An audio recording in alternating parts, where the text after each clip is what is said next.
ਮੇਰੇ ਪਿਆਰੇ ਦੇਸ਼ਵਾਸੀਓ, ਤੁਹਾਨੂੰ ਸਾਰਿਆਂ ਨੂੰ ਨਮਸਕਾਰ, ਕੋਟਿ-ਕੋਟਿ ਨਮਸਕਾਰ ਅਤੇ ਮੈਂ ਕੋਟਿ-ਕੋਟਿ ਨਮਸਕਾਰ ਇਸ ਲਈ ਵੀ ਕਹਿ ਰਿਹਾ ਕਿ 100 ਕਰੋੜ ਵੈਕਸੀਨ ਡੋਜ਼ ਦੇ ਬਾਅਦ ਅੱਜ ਦੇਸ਼ ਨਵੇਂ ਉਤਸ਼ਾਹ, ਨਵੀਂ ਊਰਜਾ ਨਾਲ ਅੱਗੇ ਵਧ ਰਿਹਾ ਹੈ। ਸਾਡੇ ਵੈਕਸੀਨ ਪ੍ਰੋਗਰਾਮ ਦੀ ਸਫ਼ਲਤਾ ਭਾਰਤ ਦੀ ਸਮਰੱਥਾ ਨੂੰ ਵਿਖਾਉਂਦੀ ਹੈ, ਸਭ ਦੀ ਕੋਸ਼ਿਸ਼ ਦੇ ਮੰਤਰ ਦੀ ਸ਼ਕਤੀ ਨੂੰ ਵਿਖਾਉਂਦੀ ਹੈ। ਸਾਥੀਓ, 100 ਕਰੋੜ ਵੈਕਸੀਨ ਡੋਜ਼ ਦਾ ਅੰਕੜਾ ਬਹੁਤ ਵੱਡਾ ਜ਼ਰੂਰ ਹੈ, ਲੇਕਿਨ ਇਸ ਦੇ ਨਾਲ ਲੱਖਾਂ ਛੋਟੇ-ਛੋਟੇ ਪ੍ਰੇਰਕ ਅਤੇ ਮਾਣ ਨਾਲ ਭਰ ਦੇਣ ਵਾਲੇ ਅਨੇਕਾਂ ਅਨੁਭਵ, ਅਨੇਕਾਂ ਉਦਾਹਰਣਾਂ ਜੁੜੀਆਂ ਹੋਈਆਂ ਨੇ। ਬਹੁਤ ਸਾਰੇ ਲੋਕ ਪੱਤਰ ਲਿਖ ਕੇ ਮੈਨੂੰ ਪੁੱਛ ਰਹੇ ਨੇ ਕਿ ਵੈਕਸੀਨ ਦੀ ਸ਼ੁਰੂਆਤ ਦੇ ਨਾਲ ਹੀ ਕਿਵੇਂ ਮੈਨੂੰ ਇਹ ਵਿਸ਼ਵਾਸ ਹੋ ਗਿਆ ਸੀ ਕਿ ਇਸ ਮੁਹਿੰਮ ਨੂੰ ਇੰਨੀ ਵੱਡੀ ਸਫ਼ਲਤਾ ਮਿਲੇਗੀ। ਮੈਨੂੰ ਇਹ ਪੱਕਾ ਵਿਸ਼ਵਾਸ ਇਸ ਲਈ ਸੀ ਕਿਉਂਕਿ ਮੈਂ ਆਪਣੇ ਦੇਸ਼ ਦੇ ਲੋਕਾਂ ਦੀ ਸਮਰੱਥਾ ਨੂੰ ਚੰਗੀ ਤਰ੍ਹਾਂ ਜਾਣਦਾ ਹਾਂ। ਮੈਂ ਜਾਣਦਾ ਸਾਂ ਕਿ ਸਾਡੇ ਹੈਲਥ ਕੇਅਰ ਵਰਕਰਜ਼ ਦੇਸ਼ਵਾਸੀਆਂ ਦੇ ਟੀਕਾਕਰਨ ਵਿੱਚ ਕੋਈ ਕਸਰ ਨਹੀਂ ਛੱਡਣਗੇ। ਸਾਡੇ ਸਿਹਤ ਕਰਮੀਆਂ ਨੇ ਆਪਣੀ ਅਣਥੱਕ ਮਿਹਨਤ ਅਤੇ ਸੰਕਲਪ ਨਾਲ ਇੱਕ ਨਵੀਂ ਮਿਸਾਲ ਪੇਸ਼ ਕੀਤੀ। ਉਨ੍ਹਾਂ ਨੇ ਇਨੋਵੇਸ਼ਨ ਦੇ ਨਾਲ ਆਪਣੇ ਪੱਕੇ ਇਰਾਦੇ ਨਾਲ ਮਨੁੱਖਤਾ ਦੀ ਸੇਵਾ ਦਾ ਇੱਕ ਨਵਾਂ ਕੀਰਤੀਮਾਨ ਸਥਾਪਿਤ ਕੀਤਾ।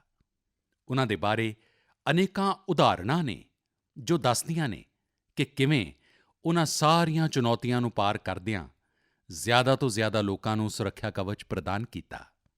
ਅਸੀਂ ਕਈ ਵਾਰ ਅਖ਼ਬਾਰਾਂ ਵਿੱਚ ਪੜ੍ਹਿਆ ਹੈ, ਬਾਹਰ ਵੀ ਸੁਣਿਆ ਹੈ। ਇਸ ਕੰਮ ਨੂੰ ਕਰਨ ਲਈ ਸਾਡੇ ਇਨ੍ਹਾਂ ਲੋਕਾਂ ਨੇ ਕਿੰਨੀ ਮਿਹਨਤ ਕੀਤੀ ਹੈ। ਇੱਕ ਤੋਂ ਵੱਧ ਕੇ ਇੱਕ ਅਨੇਕਾਂ ਪ੍ਰੇਰਕ ਉਦਾਹਰਣ ਸਾਡੇ ਸਾਹਮਣੇ ਨੇ। ਮੈਂ ਅੱਜ ਮਨ ਕੀ ਬਾਤ ਦੇ ਸਰੋਤਿਆਂ ਨੂੰ ਉੱਤਰਾਖੰਡ ਦੇ ਬਾਗੇਸ਼ਵਰ ਦੀ ਇੱਕ ਅਜਿਹੀ ਹੀ ਹੈਲਥ ਕੇਅਰ ਵਰਕਰ ਪੂਨਮ ਨੌਟਿਆਲ ਨਾਲ ਮਿਲਾਉਣਾ ਚਾਹੁੰਦਾ। ਸਾਥੀਓ, ਇਹ ਬਾਗੇਸ਼ਵਰ ਉੱਤਰਾਖੰਡ ਦੀ ਉਸ ਧਰਤੀ ਤੋਂ ਹੈ ਜਿਸ ਉੱਤਰਾਖੰਡ ਨੇ 100% ਪਹਿਲੀ ਡੋਜ਼ ਲਾਉਣ ਦਾ ਕੰਮ ਪੂਰਾ ਕਰ ਦਿੱਤਾ ਹੈ। ਉੱਤਰਾਖੰਡ ਸਰਕਾਰ ਵੀ ਇਸ ਦੇ ਲਈ ਸ਼ਲਾਘਾ ਦੀ ਅਧਿਕਾਰੀ ਹੈ ਕਿਉਂਕਿ ਬਹੁਤ ਦੁਰਗਮ ਖੇਤਰ ਹੈ, ਮੁਸ਼ਕਲ ਖੇਤਰ ਹੈ। ਇਸੇ ਤਰ੍ਹਾਂ ਹੀ ਹਿਮਾਚਲ ਨੇ ਵੀ ਅਜਿਹੀਆਂ ਕਠਿਨਾਈਆਂ ਵਿੱਚ 100% ਡੋਜ਼ ਦਾ ਕੰਮ ਪੂਰਾ ਕਰ ਲਿਆ ਹੈ। ਮੈਨੂੰ ਦੱਸਿਆ ਗਿਆ ਹੈ ਕਿ ਪੂਨਮ ਜੀ ਨੇ ਆਪਣੇ ਖੇਤਰ ਦੇ ਲੋਕਾਂ ਦੇ ਵੈਕਸੀਨੇਸ਼ਨ ਦੇ ਲਈ ਦਿਨ-ਰਾਤ ਮਿਹਨਤ ਕੀਤੀ ਹੈ। ਪੂਨਮ ਜੀ ਨਮਸਤੇ। ਸਰ ਪ੍ਰਣਾਮ। ਪੂਨਮ ਜੀ, ਆਪਣੇ ਬਾਰੇ ਵਿੱਚ ਦੱਸੋ ਜ਼ਰਾ ਦੇਸ਼ ਦੇ ਸਰੋਤਿਆਂ ਨੂੰ। ਸਰ, ਮੈਂ ਪੂਨਮ ਨੋਟਿਆਲ ਹਾਂ। ਸਰ, ਮੈਂ ਉੱਤਰਾਖੰਡ ਦੇ ਬਾਗੇਸ਼ਵਰ ਡਿਸਟ੍ਰਿਕਟ ਵਿੱਚ ਚਾਨੀ ਕੋਰਾਲੀ ਸੈਂਟਰ ਵਿੱਚ ਕੰਮ ਕਰਦੀ ਹਾਂ। ਸਰ, ਮੈਂ ਇੱਕ ANM ਹਾਂ। ਸਰ ਪੂਨਮ ਜੀ, ਮੇਰਾ ਸੁਭਾਗ ਹੈ ਮੈਨੂੰ ਬਾਗੇਸ਼ਵਰ ਆਉਣ ਦਾ ਮੌਕਾ ਮਿਲਿਆ ਸੀ। ਉਹ ਇੱਕ ਤਰ੍ਹਾਂ ਨਾਲ ਤੀਰਥ ਖੇਤਰ ਰਿਹਾ। ਉੱਥੇ ਪੁਰਾਣੇ ਮੰਦਿਰ ਵਗੈਰਾ ਵੀ ਨੇ। ਮੈਂ ਬਹੁਤ ਪ੍ਰਭਾਵਿਤ ਹੋਇਆ ਸੀ। ਸਦੀਆਂ ਪਹਿਲਾਂ ਕਿਵੇਂ ਲੋਕਾਂ ਨੇ ਕੰਮ ਕੀਤਾ ਹੋਵੇਗਾ। ਹਾਂਜੀ ਸਰ। ਪੂਨਮ ਜੀ, ਕੀ ਤੁਸੀਂ ਆਪਣੇ ਖੇਤਰ ਦੇ ਸਾਰੇ ਲੋਕਾਂ ਦਾ ਵੈਕਸੀਨੇਸ਼ਨ ਕਰਵਾ ਲਿਆ? ਹਾਂਜੀ ਸਰ, ਸਾਰੇ ਲੋਕਾਂ ਦਾ ਹੋ ਚੁੱਕਿਆ। ਤੁਹਾਨੂੰ ਕਿਸੇ ਪ੍ਰਕਾਰ ਦੀ ਦਿੱਕਤ ਦਾ ਵੀ ਸਾਹਮਣਾ ਕਰਨਾ ਪਿਆ? ਹਾਂਜੀ ਸਰ। ਸਰ, ਅਸੀਂ ਲੋਕ ਜਿਉਂ ਹੀ ਬਾਰਿਸ਼ ਹੁੰਦੀ ਸੀ ਉੱਥੇ ਰੋਡ ਬਲੌਕ ਹੋ ਜਾਂਦੀ ਸੀ। ਸਰ, ਅਸੀਂ ਲੋਕ ਨਦੀ ਪਾਰ ਕਰਕੇ ਗਏ ਅਤੇ ਸਰ ਘਰ ਘਰ ਗਏ ਹਾਂ। ਜਿਵੇਂ NHCVC ਦੇ ਅਧੀਨ ਅਸੀਂ ਲੋਕ ਘਰ ਘਰ ਗਏ। ਜੋ ਲੋਕ ਸੈਂਟਰ ਵਿੱਚ ਨਹੀਂ ਆ ਸਕਦੇ ਸਨ, ਜਿਵੇਂ ਬਜ਼ੁਰਗ ਲੋਕ, ਦਿਵਿਆਂਗ ਲੋਕ, ਗਰਭਵਤੀ ਔਰਤਾਂ, ਧਾਤਰੀ ਔਰਤਾਂ ਵਗੈਰਾ ਲੋਕ। ਲੇਕਿਨ ਉੱਥੇ ਤਾਂ ਪਹਾੜਾਂ 'ਤੇ ਘਰ ਵੀ ਬਹੁਤ ਦੂਰ-ਦੂਰ ਹੁੰਦੇ ਨੇ। ਜੀ। ਤਾਂ ਇੱਕ ਦਿਨ ਵਿੱਚ ਕਿੰਨਾ ਕਰ ਸਕਦੇ ਸੀ ਤੁਸੀਂ? ਸਰ, ਕਿਲੋਮੀਟਰ ਦੇ ਹਿਸਾਬ ਨਾਲ 10 ਕਿਲੋਮੀਟਰ, ਕਦੇ 8 ਕਿਲੋਮੀਟਰ। ਖੈਰ, ਇਹ ਜੋ ਤਰਾਈ ਵਿੱਚ ਰਹਿਣ ਵਾਲੇ ਲੋਕ ਨੇ ਉਹਨਾਂ ਨੂੰ ਇਹ ਸਮਝ ਨਹੀਂ ਆਏਗਾ 8-10 ਕਿਲੋਮੀਟਰ ਹੁੰਦਾ ਕੀ ਹੈ। ਮੈਨੂੰ ਪਤਾ ਹੈ ਕਿ ਪਹਾੜ ਦੇ 8-10 ਕਿਲੋਮੀਟਰ ਮਤਲਬ ਪੂਰਾ ਦਿਨ ਚਲਾ ਜਾਂਦਾ ਹੈ। ਹਾਂਜੀ। ਲੇਕਿਨ ਇੱਕ ਦਿਨ ਵਿੱਚ, ਕਿਉਂਕਿ ਇਹ ਬੜਾ ਮਿਹਨਤ ਦਾ ਕੰਮ ਹੈ ਅਤੇ ਵੈਕਸੀਨੇਸ਼ਨ ਦਾ ਸਾਰਾ ਸਮਾਨ ਚੁੱਕ ਕੇ ਜਾਣਾ, ਤੁਹਾਡੇ ਨਾਲ ਕੋਈ ਸਹਾਇਕ ਰਹਿੰਦੇ ਸਨ ਕਿ ਨਹੀਂ? ਹਾਂਜੀ, ਟੀਮ ਮੈਂਬਰ ਅਸੀਂ 5 ਲੋਕ ਹੁੰਦੇ ਸੀ। ਅੱਛਾ। ਉਸ ਵਿੱਚ ਡਾਕਟਰ ਹੋ ਗਏ, ਫਿਰ ANM ਹੋ ਗਈ, ਫਾਰਮਾਸਿਸਟ ਹੋ ਗਏ, ਆਸ਼ਾ ਵਰਕਰ ਹੋ ਗਈ ਅਤੇ ਡਾਟਾ ਐਂਟਰੀ ਆਪਰੇਟਰ ਹੋ ਗਏ। ਅੱਛਾ, ਡਾਟਾ ਐਂਟਰੀ। ਉੱਥੇ ਕਨੈਕਟੀਵਿਟੀ ਮਿਲ ਜਾਂਦੀ ਸੀ ਜਾਂ ਫਿਰ ਬਾਗੇਸ਼ਵਰ ਆਉਣ ਦੇ ਬਾਅਦ ਕਰਦੇ ਸੀ? ਸਰ, ਕਿਤੇ ਕਿਤੇ ਮਿਲ ਜਾਂਦੀ ਸੀ, ਕਿਤੇ ਕਿਤੇ ਬਾਗੇਸ਼ਵਰ ਆਉਣ ਤੋਂ ਬਾਅਦ ਹੀ ਕਰਦੇ ਸੀ ਅਸੀਂ ਲੋਕ। ਅੱਛਾ, ਮੈਨੂੰ ਦੱਸਿਆ ਗਿਆ ਹੈ ਪੂਨਮ ਜੀ ਕਿ ਤੁਸੀਂ ਆਊਟ ਆਫ ਦ ਵੇ ਜਾ ਕੇ ਲੋਕਾਂ ਨੂੰ ਟੀਕਾ ਲਗਵਾਇਆ ਹੈ। ਇਹ ਕਿਵੇਂ ਕਲਪਨਾ ਆਈ ਤੁਹਾਡੇ ਮਨ ਵਿੱਚ? ਵਿਚਾਰ ਕਿਵੇਂ ਆਇਆ ਅਤੇ ਕਿਵੇਂ ਕੀਤਾ ਤੁਸੀਂ? ਅਸੀਂ ਲੋਕਾਂ ਨੇ, ਪੂਰੀ ਟੀਮ ਨੇ ਸੰਕਲਪ ਲਿਆ ਸੀ ਕਿ ਇੱਕ ਵੀ ਵਿਅਕਤੀ ਰਹਿਣਾ ਨਹੀਂ ਚਾਹੀਦਾ। ਸਾਡੇ ਦੇਸ਼ ਵਿੱਚੋਂ ਕਰੋਨਾ ਬਿਮਾਰੀ ਦੂਰ ਹੋਣੀ ਚਾਹੀਦੀ ਹੈ। ਮੈਂ ਅਤੇ ਆਸ਼ਾ ਵਰਕਰ ਨੇ ਮਿਲ ਕੇ ਹਰ ਇੱਕ ਵਿਅਕਤੀ ਦੀ ਪਿੰਡ ਵਾਈਜ਼ ਡਿਊ ਲਿਸਟ ਬਣਾਈ। ਫਿਰ ਉਸੇ ਹਿਸਾਬ ਨਾਲ ਜੋ ਲੋਕ ਸੈਂਟਰ ਵਿੱਚ ਆਏ ਉਹਨਾਂ ਨੂੰ ਸੈਂਟਰ ਵਿੱਚ ਲਗਾਇਆ। ਫਿਰ ਅਸੀਂ ਲੋਕ ਘਰ ਘਰ ਗਏ ਸਰ। ਫਿਰ ਉਸ ਤੋਂ ਬਾਅਦ ਜੋ ਰਹਿ ਗਏ ਸੀ, ਜੋ ਲੋਕ ਨਹੀਂ ਆ ਸਕਦੇ ਸੀ ਸੈਂਟਰ ਵਿੱਚ। ਅੱਛਾ, ਲੋਕਾਂ ਨੂੰ ਸਮਝਾਉਣਾ ਪੈਂਦਾ ਸੀ? ਹਾਂਜੀ, ਸਮਝਾਇਆ। ਲੋਕਾਂ ਦਾ ਉਤਸ਼ਾਹ ਹੈ ਹੁਣ ਵੀ ਵੈਕਸੀਨ ਲੈਣ ਦਾ? ਹਾਂਜੀ ਸਰ, ਹਾਂਜੀ, ਹੁਣ ਤਾਂ ਲੋਕ ਸਮਝ ਗਏ ਹੈ। ਪਹਿਲਾਂ ਬਹੁਤ ਦਿੱਕਤ ਹੋਈ ਸਾਨੂੰ ਲੋਕਾਂ ਨੂੰ ਸਮਝਾਉਣਾ ਪੈਂਦਾ ਸੀ ਕਿ ਇਹ ਜੋ ਵੈਕਸੀਨ ਹੈ ਸੁਰੱਖਿਅਤ ਹੈ, ਅਸਰਦਾਰ ਹੈ। ਅਸੀਂ ਲੋਕ ਵੀ ਲਗਵਾ ਚੁੱਕੇ ਹਾਂ। ਅਸੀਂ ਲੋਕ ਤਾਂ ਠੀਕ ਹਾਂ, ਤੁਹਾਡੇ ਸਾਹਮਣੇ ਹੀ ਹੈ, ਅਤੇ ਸਾਡੇ ਸਟਾਫ ਨੇ ਸਭ ਨੇ ਲਗਵਾ ਲਿਆ ਹੈ, ਤਾਂ ਅਸੀਂ ਲੋਕ ਠੀਕ ਹਾਂ। ਕਿਸੇ ਥਾਂ ਤੇ ਵੈਕਸੀਨ ਲੱਗਣ ਤੋਂ ਬਾਅਦ ਕਿਸੇ ਦੀ ਸ਼ਿਕਾਇਤ ਆਈ ਬਾਅਦ ਵਿੱਚ? ਨਹੀਂ ਸਰ, ਅਜਿਹਾ ਤਾਂ ਨਹੀਂ ਹੋਇਆ। ਕੁਝ ਨਹੀਂ ਹੋਇਆ? ਜੀ। ਸਾਰੇ ਸੰਤੁਸ਼ਟ ਨੇ ਹਾਂਜੀ। ਕਿ ਠੀਕ ਹੋ ਗਿਆ? ਹਾਂਜੀ। ਚਲੋ, ਤੁਸੀਂ ਬਹੁਤ ਵੱਡਾ ਕੰਮ ਕੀਤਾ ਹੈ ਅਤੇ ਮੈਂ ਜਾਣਦਾ ਹਾਂ ਕਿ ਇਹ ਪੂਰਾ ਖੇਤਰ ਕਿੰਨੀਆਂ ਮੁਸ਼ਕਿਲਾਂ ਨਾਲ ਭਰਿਆ ਹੈ ਅਤੇ ਪੈਦਲ ਤੁਰਨਾ ਪਹਾੜਾਂ 'ਤੇ, ਇੱਕ ਪਹਾੜ 'ਤੇ ਜਾਓ, ਫਿਰ ਹੇਠਾਂ ਉਤਰੋ, ਫਿਰ ਦੂਸਰੇ ਪਹਾੜ 'ਤੇ ਜਾਓ, ਘਰ ਵੀ ਦੂਰ ਦੂਰ। ਉਸ ਦੇ ਬਾਵਜੂਦ ਤੁਸੀਂ ਇੰਨਾ ਵਧੀਆ ਕੰਮ ਕੀਤਾ ਹੈ। ਧੰਨਵਾਦ ਸਰ, ਮੇਰਾ ਸੁਭਾਗ ਹੈ ਤੁਹਾਡੇ ਨਾਲ ਗੱਲ ਹੋਈ ਮੇਰੀ। ਤੁਹਾਡੇ ਵਰਗੇ ਲੱਖਾਂ ਹੈਲਥ ਵਰਕਰਜ਼ ਨੇ ਜਿਨ੍ਹਾਂ ਦੀ ਮਿਹਨਤ ਦੀ ਵਜ੍ਹਾ ਨਾਲ ਹੀ ਭਾਰਤ 100 ਕਰੋੜ ਵੈਕਸੀਨ ਡੋਜ਼ ਦਾ ਪੜਾਅ ਪਾਰ ਕਰ ਸਕਿਆ ਹੈ। ਅੱਜ ਮੈਂ ਸਿਰਫ ਤੁਹਾਡਾ ਹੀ ਆਭਾਰ ਵਿਅਕਤ ਨਹੀਂ ਕਰ ਰਿਹਾ, ਬਲਕਿ ਹਰ ਉਸ ਭਾਰਤ ਵਾਸੀ ਦਾ ਆਭਾਰ ਵਿਅਕਤ ਕਰ ਰਿਹਾ ਜਿਸ ਨੇ ਸਭ ਕੋ ਵੈਕਸੀਨ ਮੁਫਤ ਵੈਕਸੀਨ ਮੁਹਿੰਮ ਨੂੰ ਇੰਨੀ ਉਚਾਈ ਦਿੱਤੀ, ਕਾਮਯਾਬੀ ਦਿੱਤੀ। ਤੁਹਾਨੂੰ, ਤੁਹਾਡੇ ਪਰਿਵਾਰ ਨੂੰ ਮੇਰੀਆਂ ਬਹੁਤ-ਬਹੁਤ ਸ਼ੁਭਕਾਮਨਾਵਾਂ। ਮੇਰੇ ਪਿਆਰੇ ਦੇਸ਼ਵਾਸੀਓ, ਤੁਸੀਂ ਜਾਣਦੇ ਹੋ ਅਗਲੇ ਐਤਵਾਰ 31 ਅਕਤੂਬਰ ਨੂੰ ਸਰਦਾਰ ਪਟੇਲ ਜੀ ਦੀ ਜਨਮ ਜਯੰਤੀ ਹੈ।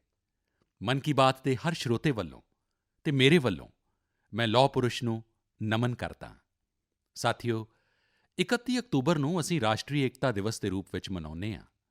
ਸਾਡੇ ਸਾਰਿਆਂ ਦੀ ਜ਼ਿੰਮੇਵਾਰੀ ਹੈ ਕਿ ਅਸੀਂ ਏਕਤਾ ਦਾ ਸੰਦੇਸ਼ ਦੇਣ ਵਾਲੀ ਕਿਸੇ ਨਾ ਕਿਸੇ ਗਤੀਵਿਧੀ ਨਾਲ ਜ਼ਰੂਰ ਜੁੜੀਏ। ਤੁਸੀਂ ਵੇਖਿਆ ਹੋਵੇਗਾ ਕਿ ਹੁਣੇ ਜਿਹੇ ਹੀ ਗੁਜਰਾਤ ਪੁਲਿਸ ਨੇ ਕੱਛ ਦੇ ਲਖਪਤ ਕਿਲ੍ਹੇ ਤੋਂ ਸਟੈਚੂ ਆਫ ਯੂਨਿਟੀ ਤੱਕ ਬਾਈਕ ਰੈਲੀ ਕੱਢੀ ਹੈ।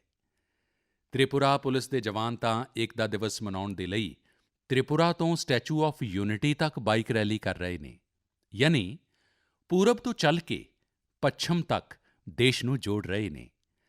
ਜੰਮੂ ਕਸ਼ਮੀਰ ਪੁਲਿਸ ਦੇ ਜਵਾਨ ਵੀ ਉਰੀ ਤੋਂ ਪਠਾਨਕੋਟ ਤੱਕ ਅਜਿਹੀ ਹੀ ਬਾਈਕ ਰੈਲੀ ਕੱਢ ਕੇ ਦੇਸ਼ ਦੀ ਏਕਤਾ ਦਾ ਸੰਦੇਸ਼ ਦੇ ਰਹੇ ਨੇ। ਮੈਂ ਇਨ੍ਹਾਂ ਜਵਾਨਾਂ ਨੂੰ ਸੈਲੂਟ ਕਰਦਾ। ਜੰਮੂ ਕਸ਼ਮੀਰ ਦੇ ਹੀ ਕੁਪਵਾੜਾ ਜ਼ਿਲ੍ਹੇ ਦੀਆਂ ਕਈ ਭੈਣਾਂ ਦੇ ਬਾਰੇ ਵੀ ਮੈਨੂੰ ਪਤਾ ਲੱਗਾ ਹੈ। ਇਹ ਭੈਣਾਂ ਕਸ਼ਮੀਰ ਵਿੱਚ ਸੈਨਾ ਅਤੇ ਸਰਕਾਰੀ ਦਫ਼ਤਰਾਂ ਦੇ ਲਈ ਤਿਰੰਗਾ ਸਿਉਣ ਦਾ ਕੰਮ ਕਰ ਰਹੀਆਂ ਨੇ। ਇਹ ਕੰਮ ਦੇਸ਼ ਭਗਤੀ ਦੀ ਭਾਵਨਾ ਨਾਲ ਭਰਿਆ ਹੋਇਆ ਹੈ।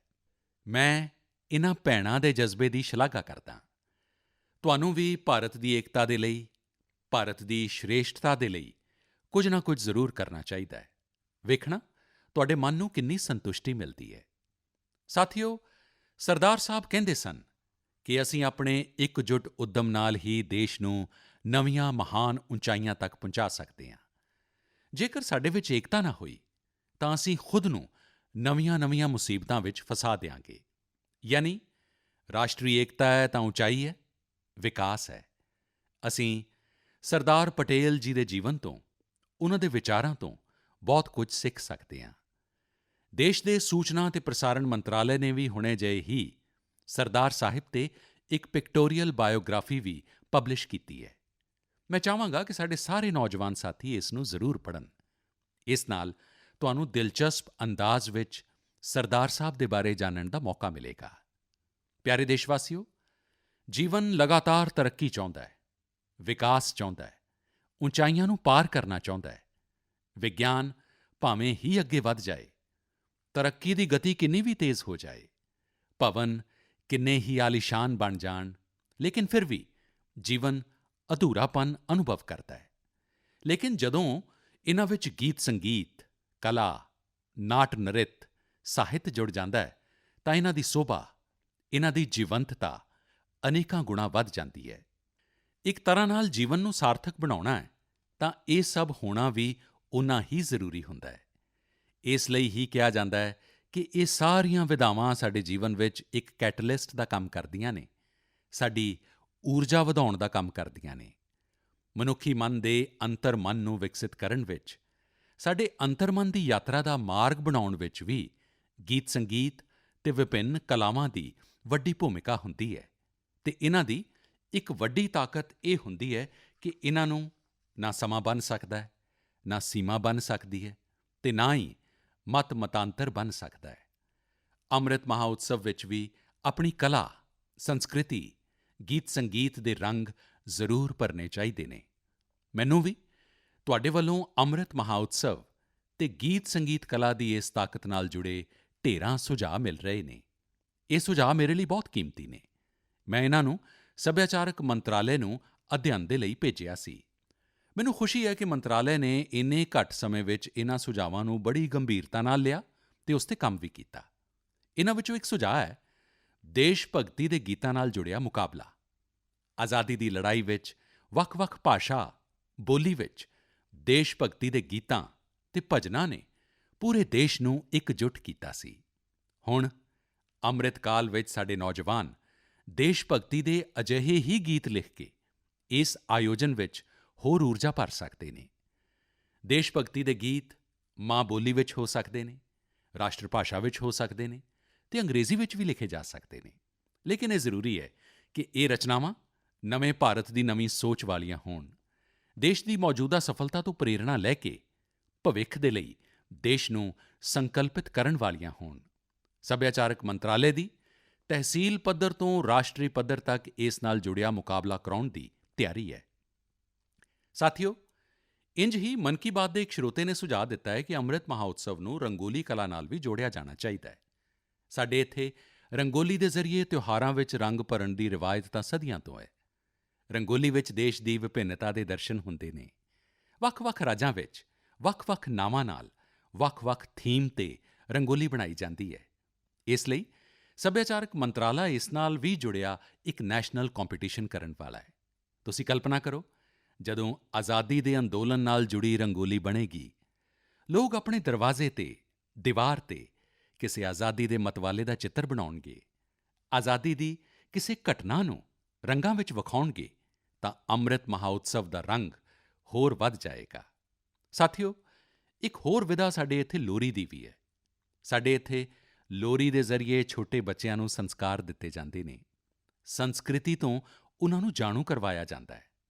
ਲੋਰੀ ਦੀ ਵੀ ਆਪਣੀ ਵਿਭਿੰਨਤਾ ਹੈ, ਤਾਂ ਕਿਉਂ ਨਾ ਅਸੀਂ ਅੰਮ੍ਰਿਤ ਕਾਲ ਵਿੱਚ ਇਸ ਕਲਾ ਨੂੰ ਵੀ ਪੁਨਰ ਜੀਵਿਤ ਕਰੀਏ ਅਤੇ ਦੇਸ਼ ਭਗਤੀ ਨਾਲ ਜੁੜੀਆਂ ਅਜਿਹੀਆਂ ਲੋਰੀਆਂ ਲਿਖੀਏ, ਕਵਿਤਾਵਾਂ, ਗੀਤ, ਕੁਝ ਨਾ ਕੁਝ ਜ਼ਰੂਰ ਲਿਖੀਏ ਜੋ ਬੜੀ ਆਸਾਨੀ ਨਾਲ ਹਰ ਘਰ ਵਿੱਚ ਮਾਤਾਵਾਂ ਆਪਣੇ ਬੱਚਿਆਂ ਨੂੰ ਸੁਣਾ ਸਕਣ। ਇਨ੍ਹਾਂ ਲੋਰੀਆਂ ਵਿੱਚ ਆਧੁਨਿਕ ਭਾਰਤ ਦਾ ਸੰਦਰਭ ਹੋਵੇ, 21ਵੀਂ ਸਦੀ ਦੇ ਭਾਰਤ ਦੇ ਸੁਪਨਿਆਂ ਦਾ ਦਰਸ਼ਨ ਹੋਵੇ।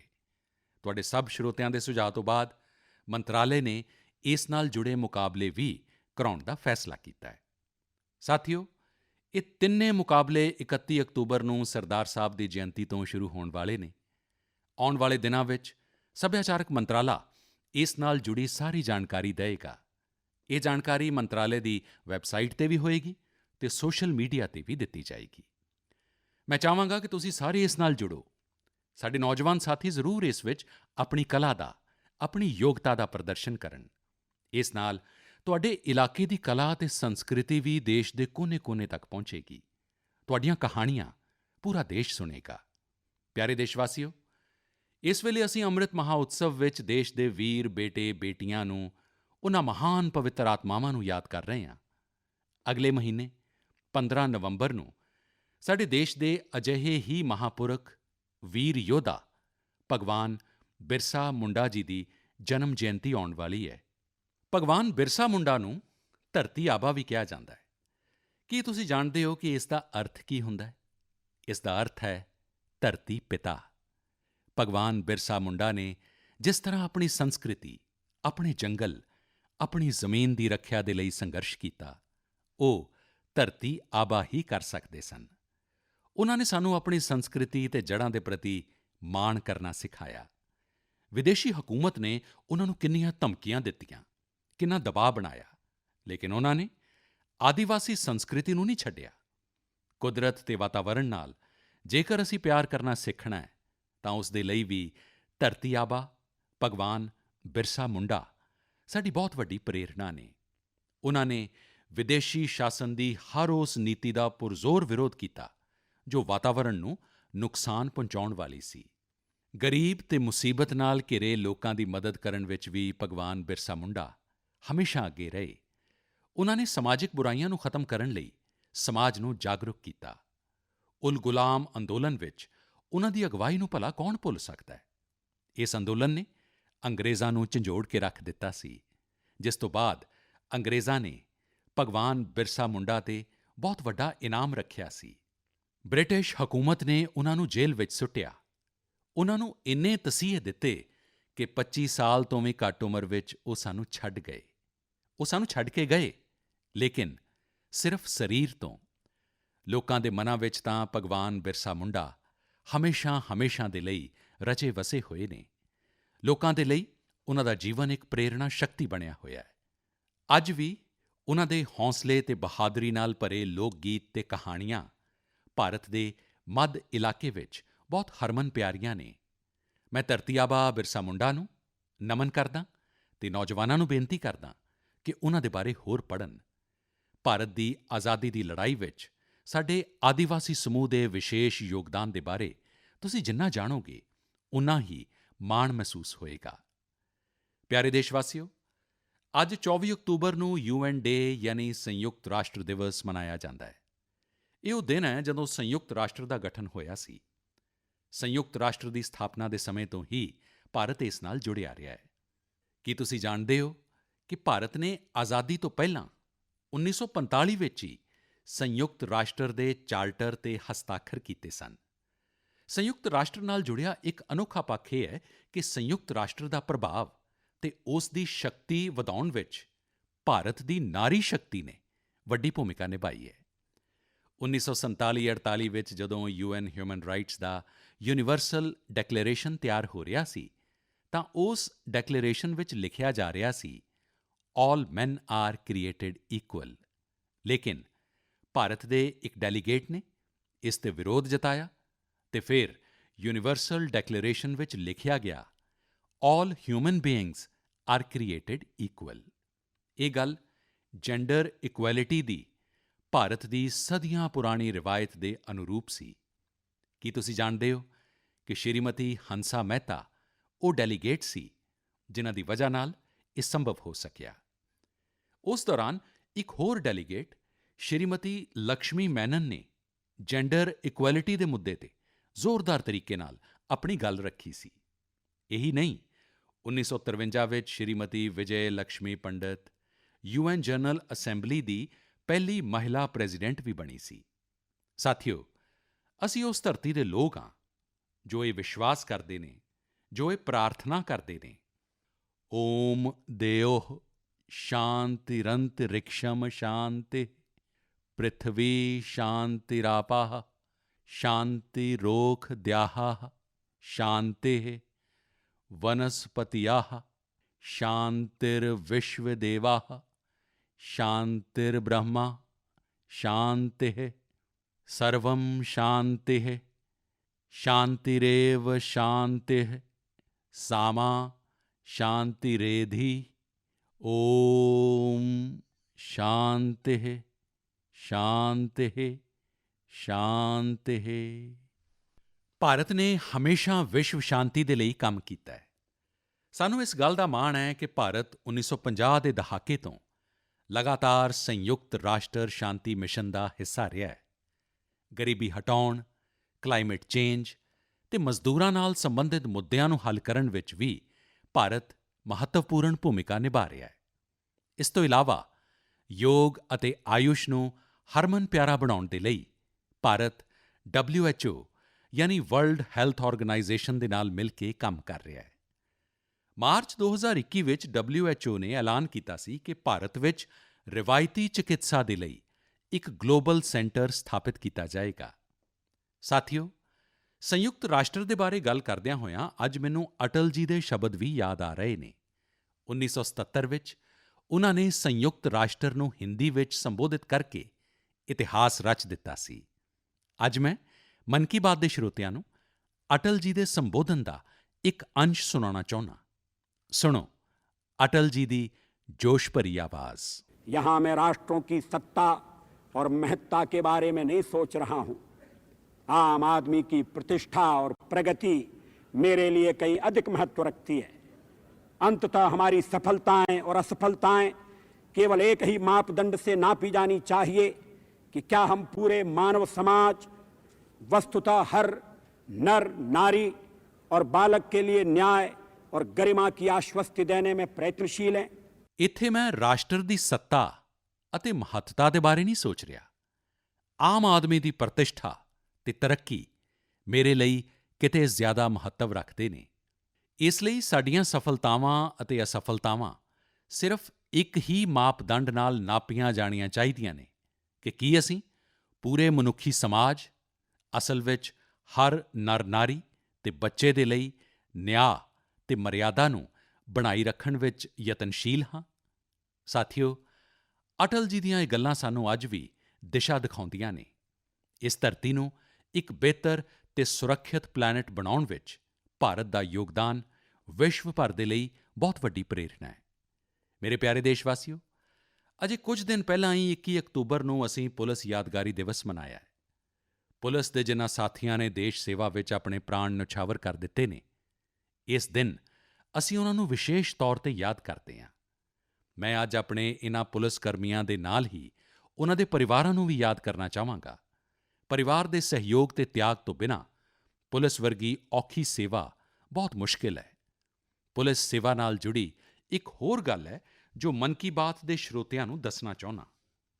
ਪਹਿਲਾਂ ਇਹ ਧਾਰਨਾ ਬਣ ਗਈ ਸੀ ਕਿ ਸੈਨਾ ਅਤੇ ਪੁਲਿਸ ਵਰਗੀ ਸੇਵਾ ਸਿਰਫ ਮਰਦਾਂ ਦੇ ਲਈ ਹੀ ਹੁੰਦੀ ਹੈ, ਲੇਕਿਨ ਅੱਜ ਅਜਿਹਾ ਨਹੀਂ ਹੈ। Bureau of police research and development ਦੇ ਆંકੜੇ ਦੱਸਦੇ ਨੇ ਕਿ ਪਿਛਲੇ ਕੁਝ ਵਰ੍ਹਿਆਂ ਵਿੱਚ ਔਰਤ ਪੁਲਿਸ ਕਰਮੀਆਂ ਦੀ ਗਿਣਤੀ ਡਬਲ ਹੋ ਗਈ ਹੈ, ਦੁੱਗਣੀ ਹੋ ਗਈ ਹੈ। 2014 ਵਿੱਚ ਜਿੱਥੇ ਇਹਨਾਂ ਦੀ ਗਿਣਤੀ 1,05,000 ਦੇ ਕਰੀਬ ਸੀ, ਉੱਥੇ ਹੀ 2020 ਤੱਕ ਇਸ ਵਿੱਚ ਦੁੱਗਣੇ ਤੋਂ ਵੀ ਜ਼ਿਆਦਾ ਵਾਧਾ ਹੋਇਆ ਹੈ ਅਤੇ ਇਹ ਗਿਣਤੀ ਹੁਣ 2,15,000 ਤੱਕ ਪਹੁੰਚ ਗਈ ਹੈ। ਇੱਥੋਂ ਤੱਕ ਕਿ ਸੈਂਟਰਲ ਆਰਮਡ ਪੁਲਿਸ ਫੋਰਸਿਸ ਵਿੱਚ ਵੀ ਪਿਛਲੇ 7 ਸਾਲਾਂ ਵਿੱਚ ਔਰਤਾਂ ਦੀ ਗਿਣਤੀ ਲਗਭਗ ਦੁੱਗਣੀ ਹੋਈ ਹੈ ਅਤੇ ਮੈਂ ਸਿਰਫ ਗਿਣਤੀ ਦੀ ਹੀ ਗੱਲ ਨਹੀਂ ਕਰਦਾ।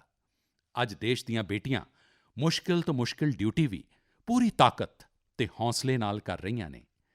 ਉਦਾਹਰਣ ਦੇ ਲਈ, ਕਈ ਬੇਟੀਆਂ ਹੁਣ ਤੱਕ ਸਭ ਤੋਂ ਮੁਸ਼ਕਿਲ ਮੰਨੀਆਂ ਜਾਣ ਵਾਲੀਆਂ ਟ੍ਰੇਨਿੰਗਜ਼ ਵਿੱਚੋਂ ਇੱਕ ਸਪੈਸ਼ਲਾਈਜ਼ਡ ਜੰਗਲ ਵਾਰਫੇਅਰ ਕਮਾਂਡੋਜ਼ ਦੀ ਟ੍ਰੇਨਿੰਗ ਲੈ ਰਹੀਆਂ ਨੇ।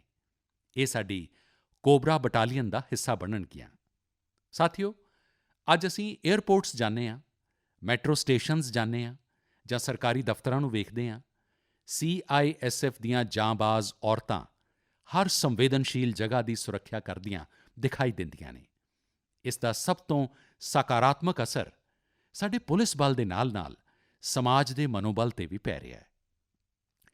ਔਰਤ ਸੁਰੱਖਿਆ ਕਰਮੀਆਂ ਦੀ ਮੌਜੂਦਗੀ ਨਾਲ ਲੋਕਾਂ ਵਿੱਚ, ਖਾਸ ਕਰਕੇ ਔਰਤਾਂ ਵਿੱਚ ਸਹਿਜ ਹੀ ਇੱਕ ਵਿਸ਼ਵਾਸ ਪੈਦਾ ਹੁੰਦਾ ਹੈ। ਉਹ ਉਨ੍ਹਾਂ ਨਾਲ ਸੁਭਾਵਿਕ ਰੂਪ ਵਿੱਚ ਖੁਦ ਨੂੰ ਜੁੜਿਆ ਮਹਿਸੂਸ ਕਰਦੀਆਂ ਨੇ। ਔਰਤਾਂ ਦੀ ਸੰਵੇਦਨਸ਼ੀਲਤਾ ਦੀ ਵਜ੍ਹਾ ਨਾਲ ਵੀ ਲੋਕ ਉਨ੍ਹਾਂ 'ਤੇ ਜ਼ਿਆਦਾ ਭਰੋਸਾ ਕਰਦੇ ਨੇ। ਸਾਡੀਆਂ ਇਹ ਔਰਤ ਪੁਲਿਸ ਕਰਮੀ ਦੇਸ਼ ਦੀਆਂ ਲੱਖਾਂ ਹੋਰ ਬੇਟੀਆਂ ਦੇ ਲਈ ਵੀ ਰੋਲ ਮਾਡਲ ਬਣ ਰਹੀਆਂ ਨੇ। ਮੈਂ ਮਹਿਲਾ ਪੁਲਿਸ ਕਰਮੀਆਂ ਨੂੰ ਬੇਨਤੀ ਕਰਨਾ ਚਾਹਾਂਗਾ ਕਿ ਉਹ ਸਕੂਲਾਂ ਦੇ ਖੁੱਲ੍ਹਣ ਤੋਂ ਬਾਅਦ ਆਪਣੇ ਖੇਤਰਾਂ ਦੇ ਸਕੂਲਾਂ ਵਿੱਚ ਵਿਜ਼ਿਟ ਕਰਨ, ਉੱਥੇ ਬੱਚੀਆਂ ਨਾਲ ਗੱਲ ਕਰਨ। ਮੈਨੂੰ ਵਿਸ਼ਵਾਸ ਹੈ ਕਿ ਇਸ ਗੱਲਬਾਤ ਨਾਲ ਸਾਡੀ ਨਵੀਂ ਪੀੜ੍ਹੀ ਨੂੰ ਇੱਕ ਨਵੀਂ ਦਿਸ਼ਾ ਮਿਲੇਗੀ। ਇਹੀ ਨਹੀਂ, ਇਸ ਨਾਲ ਪੁਲਿਸ ਤੇ ਜਨਤਾ ਦਾ ਵਿਸ਼ਵਾਸ ਵੀ ਵਧੇਗਾ। ਮੈਂ ਆਸ ਕਰਦਾ ਕਿ ਅੱਗੇ ਹੋਰ ਵੀ ਜ਼ਿਆਦਾ ਗਿਣਤੀ ਵਿੱਚ ਔਰਤਾਂ ਪੁਲਿਸ ਸੇਵਾ ਵਿੱਚ ਸ਼ਾਮਿਲ ਹੋਣਗੀਆਂ, ਸਾਡੇ ਦੇਸ਼ ਦੀ ਨਿਊ ਏਜ ਪੁਲਿਸਿੰਗ ਨੂੰ ਲੀਡ ਕਰਨਗੀਆਂ। ਮੇਰੇ ਪਿਆਰੇ ਦੇਸ਼ਵਾਸੀਓ, ਪਿਛਲੇ ਕੁਝ ਸਾਲਾਂ ਵਿੱਚ ਸਾਡੇ ਦੇਸ਼ ਵਿੱਚ ਆਧੁਨਿਕ ਟੈਕਨੋਲੋਜੀ ਦੀ ਵਰਤੋਂ ਜਿਸ ਤੇਜ਼ੀ ਨਾਲ ਵਧ ਰਹੀ ਹੈ, ਉਸ ਬਾਰੇ ਅਕਸਰ ਮੈਨੂੰ ਮਨ ਕੀ ਬਾਤ ਦੇ ਸਰੋਤੇ ਆਪਣੀਆਂ ਗੱਲਾਂ ਲਿਖਦੇ ਰਹਿੰਦੇ ਨੇ। ਅੱਜ ਮੈਂ ਅਜਿਹੇ ਹੀ ਇੱਕ ਵਿਸ਼ੇ ਦੀ ਚਰਚਾ ਤੁਹਾਡੇ ਨਾਲ ਕਰਨਾ ਚਾਹੁੰਦਾ ਜੋ ਸਾਡੇ ਦੇਸ਼, ਖਾਸ ਕਰਕੇ ਸਾਡੇ ਨੌਜਵਾਨਾਂ ਅਤੇ ਛੋਟੇ-ਛੋਟੇ ਬੱਚਿਆਂ ਤੱਕ ਦੀਆਂ ਕਲਪਨਾਵਾਂ ਵਿੱਚ ਛਾਇਆ ਹੋਇਆ ਹੈ।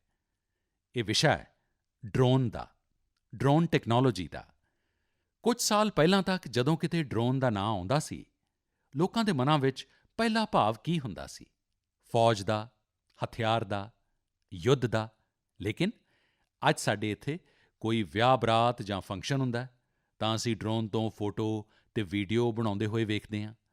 ਡਰੋਨ ਦਾ ਦਾਇਰਾ, ਉਸ ਦੀ ਤਾਕਤ ਸਿਰਫ ਇੰਨੀ ਹੀ ਨਹੀਂ ਹੈ। ਭਾਰਤ ਦੁਨੀਆ ਦੇ ਉਹਨਾਂ ਪਹਿਲੇ ਦੇਸ਼ਾਂ ਵਿੱਚੋਂ ਹੈ ਜੋ ਡਰੋਨ ਦੀ ਮਦਦ ਨਾਲ ਆਪਣੇ ਪਿੰਡ ਵਿੱਚ ਜ਼ਮੀਨ ਦੇ ਡਿਜੀਟਲ ਰਿਕਾਰਡ ਤਿਆਰ ਕਰ ਰਿਹਾ ਹੈ। ਭਾਰਤ ਡਰੋਨ ਦੀ ਵਰਤੋਂ ਟਰਾਂਸਪੋਰਟੇਸ਼ਨ ਦੇ ਲਈ ਕਰਨ ਤੇ ਬਹੁਤ ਵਿਆਪਕ ਤਰੀਕੇ ਨਾਲ ਕੰਮ ਕਰ ਰਿਹਾ ਹੈ। ਭਾਵੇਂ ਪਿੰਡ ਵਿੱਚ ਖੇਤੀਬਾੜੀ ਹੋਵੇ ਜਾਂ ਘਰ ਵਿੱਚ ਸਮਾਨ ਦੀ ਡਿਲੀਵਰੀ ਹੋਵੇ, ਆਪਾਤਕਾਲ ਵਿੱਚ ਮਦਦ ਪਹੁੰਚਾਉਣੀ ਹੋਵੇ ਜਾਂ ਕਾਨੂੰਨ ਵਿਵਸਥਾ ਦੀ ਨਿਗਰਾਨੀ ਹੋਵੇ। ਬਹੁਤ ਸਮਾਂ ਨਹੀਂ ਹੈ ਜਦੋਂ ਅਸੀਂ ਵੇਖਾਂਗੇ ਕਿ ਡਰੋਨ ਸਾਡੀਆਂ ਇਨ੍ਹਾਂ ਸਾਰੀਆਂ ਜ਼ਰੂਰਤਾਂ ਦੇ ਲਈ ਤਾਇਨਾਤ ਹੋਣਗੇ। ਇਨ੍ਹਾਂ ਵਿੱਚੋਂ ਜ਼ਿਆਦਾ ਦੀ ਤਾਂ ਸ਼ੁਰੂਆਤ ਵੀ ਹੋ ਚੁੱਕੀ ਹੈ। ਜਿਵੇਂ ਕੁਝ ਦਿਨ ਪਹਿਲਾਂ ਗੁਜਰਾਤ ਦੇ ਭਾਵਨਗਰ ਵਿੱਚ ਡਰੋਨ ਦੇ ਜ਼ਰੀਏ ਖੇਤਾਂ ਵਿੱਚ ਨੈਨੋ ਯੂਰੀਆ ਦਾ ਛਿੜਕਾਅ ਕੀਤਾ ਗਿਆ। ਕੋਵਿਡ ਵੈਕਸੀਨ ਮੁਹਿੰਮ ਵਿੱਚ ਵੀ ਡਰੋਨਸ ਆਪਣੀ ਭੂਮਿਕਾ ਨਿਭਾ ਰਹੇ ਨੇ। ਇਸ ਦੀ ਇੱਕ ਤਸਵੀਰ ਸਾਨੂੰ ਮਣੀਪੁਰ ਵਿੱਚ ਵੇਖਣ ਨੂੰ ਮਿਲੀ ਸੀ, ਜਿੱਥੇ ਇੱਕ ਦੀਪ ਤੇ ਡਰੋਨ ਨਾਲ ਵੈਕਸੀਨ ਪਹੁੰਚਾਈ ਗਈ। ਤੇਲੰਗਾਨਾ ਵੀ ਡਰੋਨ ਨਾਲ ਵੈਕਸੀਨ ਡਿਲੀਵਰੀ ਦੇ ਲਈ ਟਰਾਇਲਸ ਕਰ ਚੁੱਕਾ ਹੈ। ਇੰਨਾ ਹੀ ਨਹੀਂ, ਹੁਣ ਇਨਫਰਾਸਟ੍ਰਕਚਰ ਦੇ ਕਈ ਵੱਡੇ-ਵੱਡੇ ਪ੍ਰੋਜੈਕਟਸ ਦੀ ਨਿਗਰਾਨੀ ਦੇ ਲਈ ਵੀ ਡਰੋਨ ਦਾ ਇਸਤੇਮਾਲ ਹੋ ਰਿਹਾ ਹੈ। ਮੈਂ ਇੱਕ ਅਜਿਹੇ ਯੰਗ ਸਟੂਡੈਂਟ ਦੇ ਬਾਰੇ ਪੜ੍ਹਿਆ ਜਿਸ ਨੇ ਆਪਣੀ ਡਰੋਨ ਦੀ ਮਦਦ ਨਾਲ ਮਛੇਰਿਆਂ ਦਾ ਜੀਵਨ ਬਚਾਉਣ ਦਾ ਕੰਮ ਕੀਤਾ। ਸਾਥੀਓ, ਪਹਿਲਾਂ ਇਸ ਸੈਕਟਰ ਵਿੱਚ ਇੰਨੇ ਨਿਯਮ, ਕਾਨੂੰਨ ਤੇ ਪਾਬੰਦੀਆਂ ਲਗਾ ਕੇ ਰੱਖੇ ਗਏ ਸਨ ਕਿ ਡਰੋਨ ਦੀ ਅਸਲੀ ਸਮਰੱਥਾ ਦਾ ਇਸਤੇਮਾਲ ਵੀ ਸੰਭਵ ਨਹੀਂ ਸੀ। ਜਿਸ ਟੈਕਨੋਲੋਜੀ ਨੂੰ ਮੌਕੇ ਦੇ ਤੌਰ ਤੇ ਵੇਖਿਆ ਜਾਣਾ ਚਾਹੀਦਾ ਸੀ, ਉਸ ਨੂੰ ਸੰਕਟ ਦੇ ਤੌਰ ਤੇ ਵੇਖਿਆ ਗਿਆ। ਜੇਕਰ ਤੁਸੀਂ ਕਿਸੇ ਵੀ ਕੰਮ ਦੇ ਲਈ ਡਰੋਨ ਉਡਾਉਣਾ ਹੈ ਤਾਂ ਲਾਇਸੈਂਸ ਤੇ ਪਰਮਿਸ਼ਨ ਇੰਨਾ ਝੰਜਟ ਹੁੰਦਾ ਸੀ ਕਿ ਲੋਕ ਡਰੋਨ ਦੇ ਨਾਂ ਤੇ ਹੀ ਤੌਬਾ ਕਰ ਲੈਂਦੇ ਸਨ। ਅਸੀਂ ਤੈਅ ਕੀਤਾ ਕਿ ਇਸ ਮਾਈਂਡਸੈੱਟ ਨੂੰ ਬਦਲਿਆ ਜਾਵੇ ਤੇ ਨਵੇਂ ਟ੍ਰੈਂਡਸ ਨੂੰ ਅਪਣਾਇਆ ਜਾਵੇ। ਇਸ ਲਈ ਇਸ ਸਾਲ 25 ਅਗਸਤ ਨੂੰ ਦੇਸ਼ ਇੱਕ ਨਵੀਂ ਡਰੋਨ ਨੀਤੀ ਲੈ ਕੇ ਆਇਆ। ਇਹ ਨੀਤੀ ਡਰੋਨ ਨਾਲ ਜੁੜੀਆਂ ਮੌਜੂਦਾ ਤੇ ਭਵਿੱਖ ਦੀਆਂ ਸੰਭਾਵਨਾਵਾਂ ਦੇ ਹਿਸਾਬ ਨਾਲ ਬਣਾਈ ਗਈ ਹੈ। ਇਸ ਵਿੱਚ ਹੁਣ ਨਾ ਬਹੁਤ ਸਾਰੇ ਫਾਰਮਸ ਦੇ ਚੱਕਰ ਵਿੱਚ ਪੈਣਾ ਪਏਗਾ, ਨਾ ਹੀ ਪਹਿਲਾਂ ਜਿੰਨੀ ਫੀਸ ਦੇਣੀ ਪਏਗੀ। ਮੈਨੂੰ ਤੁਹਾਨੂੰ ਦੱਸਦਿਆਂ ਖੁਸ਼ੀ ਹੋ ਰਹੀ ਹੈ ਕਿ ਨਵੀਂ ਡਰੋਨ ਪਾਲਿਸੀ ਆਉਣ ਤੋਂ ਬਾਅਦ ਕਈ ਡਰੋਨ ਸਟਾਰਟਅਪਸ ਵਿੱਚ ਵਿਦੇਸ਼ੀ ਤੇ ਦੇਸੀ ਨਿਵੇਸ਼ਕਾਂ ਨੇ ਨਿਵੇਸ਼ ਕੀਤਾ ਹੈ। ਕਈ ਕੰਪਨੀਆਂ ਮੈਨੂਫੈਕਚਰਿੰਗ ਯੂਨਿਟਸ ਲਗਾ ਰਹੀਆਂ ਨੇ। ਆਰਮੀ, ਨੇਵੀ ਤੇ ਏਅਰ ਫੋਰਸ ਨੇ ਭਾਰਤੀ ਡਰੋਨ ਕੰਪਨੀਆਂ ਨੂੰ 500 ਕਰੋੜ ਰੁਪਏ ਤੋਂ ਜ਼ਿਆਦਾ ਦੇ ਆਰਡਰ ਵੀ ਦਿੱਤੇ ਨੇ ਤੇ ਇਹ ਤਾਂ ਅਜੇ ਸ਼ੁਰੂਆਤ ਹੈ। ਅਸੀਂ ਇੱਥੇ ਹੀ ਨਹੀਂ ਰੁਕਣਾ। ਅਸੀਂ ਡਰੋਨ ਟੈਕਨੋਲੋਜੀ ਵਿੱਚ ਮੋਹਰੀ ਦੇਸ਼ ਬਣਨਾ ਹੈ। ਇਸ ਲਈ ਸਰਕਾਰ ਹਰ ਸੰਭਵ ਕਦਮ ਉਠਾ ਰਹੀ ਹੈ। ਮੈਂ ਦੇਸ਼ ਦੇ ਨੌਜਵਾਨਾਂ ਨੂੰ ਵੀ ਕਹਾਂਗਾ ਕਿ ਤੁਸੀਂ ਡਰੋਨ ਪਾਲਿਸੀ ਦੇ ਬਾਅਦ ਬਣੇ ਮੌਕਿਆਂ ਦਾ ਲਾਭ ਉਠਾਉਣ ਦੇ ਬਾਰੇ ਜ਼ਰੂਰ ਸੋਚੋ। ਅੱਗੇ ਆਓ। ਮੇਰੇ ਪਿਆਰੇ ਦੇਸ਼ਵਾਸੀਓ, ਯੂਪੀ ਦੇ ਮੇਰਠ ਵਿੱਚ ਮਨ ਕੀ ਬਾਤ ਦੇ ਇੱਕ ਸ਼ਰੋਤਾ ਸ਼੍ਰੀਮਤੀ ਪ੍ਰਭਾ ਸ਼ੁਕਲਾ ਨੇ ਮੈਨੂੰ ਸਵੱਛਤਾ ਨਾਲ ਜੁੜਿਆ ਇੱਕ ਪੱਤਰ ਭੇਜਿਆ ਹੈ। ਉਨ੍ਹਾਂ ਨੇ ਲਿਖਿਆ ਹੈ ਕਿ ਭਾਰਤ ਵਿੱਚ ਤਿਉਹਾਰਾਂ ਤੇ ਅਸੀਂ ਸਾਰੇ ਸਵੱਛਤਾ ਨੂੰ ਸੈਲੀਬ੍ਰੇਟ ਕਰਦੇ ਹਾਂ। ਇਸੇ ਤਰ੍ਹਾਂ ਹੀ ਜੇਕਰ ਅਸੀਂ ਸਵੱਛਤਾ ਨੂੰ ਹਰ ਦਿਨ ਦੀ ਆਦਤ ਬਣਾ ਲਈਏ ਤਾਂ ਪੂਰਾ ਦੇਸ਼ ਸਵੱਛ ਹੋ ਜਾਏਗਾ। ਮੈਨੂੰ ਪ੍ਰਭਾ ਜੀ ਦੀ ਗੱਲ ਬਹੁਤ ਪਸੰਦ ਆਈ। ਵਾਕਿਆ ਹੀ ਜਿੱਥੇ ਸਫਾਈ ਹੈ ਉੱਥੇ ਸਿਹਤ ਹੈ, ਜਿੱਥੇ ਸਿਹਤ ਹੈ ਉੱਥੇ ਸਮਰੱਥਾ ਹੈ ਤੇ ਜਿੱਥੇ ਸਮਰੱਥਾ ਹੈ ਉੱਥੇ ਸਮਰਿੱਧੀ ਹੈ। ਇਸ ਲਈ ਤਾਂ ਦੇਸ਼ ਸਵੱਛ ਭਾਰਤ ਮੁਹਿੰਮ ਤੇ ਇੰਨਾ ਜ਼ੋਰ ਦੇ ਰਿਹਾ ਹੈ।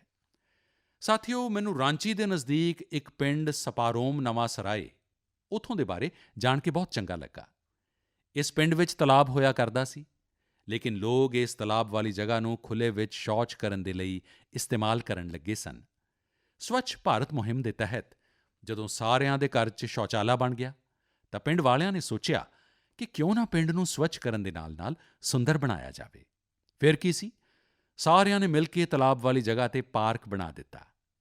ਅੱਜ ਉਹ ਜਗ੍ਹਾ ਲੋਕਾਂ ਦੇ ਲਈ, ਬੱਚਿਆਂ ਦੇ ਲਈ ਇੱਕ ਜਨਤਕ ਸਥਾਨ ਬਣ ਗਈ ਹੈ। ਇਸ ਨਾਲ ਪੂਰੇ ਪਿੰਡ ਦੇ ਜੀਵਨ ਵਿੱਚ ਬਹੁਤ ਵੱਡਾ ਬਦਲਾਅ ਆਇਆ ਹੈ। ਮੈਂ ਤੁਹਾਨੂੰ ਛੱਤੀਸਗੜ੍ਹ ਦੇ ਦਿਓਰ ਪਿੰਡ ਦੀਆਂ ਔਰਤਾਂ ਦੇ ਬਾਰੇ ਵੀ ਦੱਸਣਾ ਚਾਹੁੰਦਾ। ਇੱਥੋਂ ਦੀਆਂ ਔਰਤਾਂ ਇੱਕ ਸਵੈ ਸਹਾਇਤਾ ਸਮੂਹ ਚਲਾਉਂਦੀਆਂ ਨੇ ਤੇ ਮਿਲ-ਜੁਲ ਕੇ ਪਿੰਡ ਦੇ ਚੌਂਕ, ਚੌਰਾਹਿਆਂ, ਸੜਕਾਂ ਤੇ ਮੰਦਿਰਾਂ ਦੀ ਸਫਾਈ ਵੀ ਕਰਦੀਆਂ ਨੇ। ਸਾਥੀਓ, ਯੂਪੀ ਦੇ ਗਾਜ਼ੀਆਬਾਦ ਦੇ ਰਾਮਵੀਰ ਤੰਵਰ ਜੀ ਨੂੰ ਲੋਕ ਪੌਂਡ ਮੈਨ ਦੇ ਨਾਮ ਨਾਲ ਜਾਣਦੇ ਨੇ। ਰਾਮਵੀਰ ਜੀ ਤਾਂ ਮਕੈਨੀਕਲ ਇੰਜੀਨੀਅਰਿੰਗ ਦੀ ਪੜ੍ਹਾਈ ਕਰਨ ਤੋਂ ਬਾਅਦ ਨੌਕਰੀ ਕਰ ਰਹੇ ਸਨ, ਲੇਕਿਨ ਉਨ੍ਹਾਂ ਦੇ ਮਨ ਵਿੱਚ ਸਵੱਛਤਾ ਦੀ ਅਜਿਹੀ ਅਲਖ ਜਾਗੀ ਕਿ ਉਹ ਨੌਕਰੀ ਛੱਡ ਤਲਾਬਾਂ ਦੀ ਸਫਾਈ ਵਿੱਚ ਜੁਟ ਗਏ। ਰਾਮਵੀਰ ਜੀ ਹੁਣ ਤੱਕ ਕਿੰਨੇ ਹੀ ਤਲਾਬਾਂ ਦੀ ਸਫਾਈ ਕਰਕੇ ਉਹਨਾਂ ਨੂੰ ਪੁਨਰ ਜੀਵਿਤ ਕਰ ਚੁੱਕੇ ਨੇ। ਸਾਥੀਓ, ਸਵੱਛਤਾ ਦੀਆਂ ਕੋਸ਼ਿਸ਼ਾਂ ਤਾਂ ਹੀ ਪੂਰੀ ਤਰ੍ਹਾਂ ਸਫਲ ਹੁੰਦੀਆਂ ਨੇ ਜਦੋਂ ਹਰ ਨਾਗਰਿਕ ਸਵੱਛਤਾ ਨੂੰ ਆਪਣੀ ਜ਼ਿੰਮੇਵਾਰੀ ਸਮਝੇ। ਹੁਣ ਦੀਵਾਲੀ ਤੇ ਅਸੀਂ ਸਾਰੇ ਆਪਣੇ ਘਰ ਦੀ ਸਾਫ਼-ਸਫਾਈ ਵਿੱਚ ਤਾਂ ਜੁਟਣ ਹੀ ਵਾਲੇ ਹਾਂ, ਲੇਕਿਨ ਇਸ ਦੌਰਾਨ ਅਸੀਂ ਧਿਆਨ ਰੱਖਣਾ ਹੈ ਕਿ ਸਾਡੇ ਘਰ ਦੇ ਨਾਲ ਸਾਡਾ ਆਂਢ-ਗੁਆਂਢ ਵੀ ਸਾਫ਼ ਰਹੇ।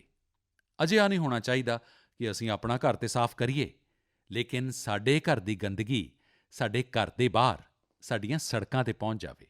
ਤੇ ਹਾਂ, ਜਦੋਂ ਮੈਂ ਸਵੱਛਤਾ ਦੀ ਗੱਲ ਕਰਦਾ ਤਾਂ ਕਿਰਪਾ ਕਰਕੇ ਸਿੰਗਲ ਯੂਜ਼ ਪਲਾਸਟਿਕ ਤੋਂ ਮੁਕਤੀ ਦੀ ਗੱਲ ਅਸੀਂ ਕਦੇ ਵੀ ਭੁੱਲਣੀ ਨਹੀਂ ਹੈ। ਆਓ ਅਸੀਂ ਸੰਕਲਪ ਲਈਏ ਕਿ ਸਵੱਛ ਭਾਰਤ ਮੁਹਿੰਮ ਦੇ ਉਤਸ਼ਾਹ ਨੂੰ ਘੱਟ ਨਹੀਂ ਹੋਣ ਦਿਆਂਗੇ।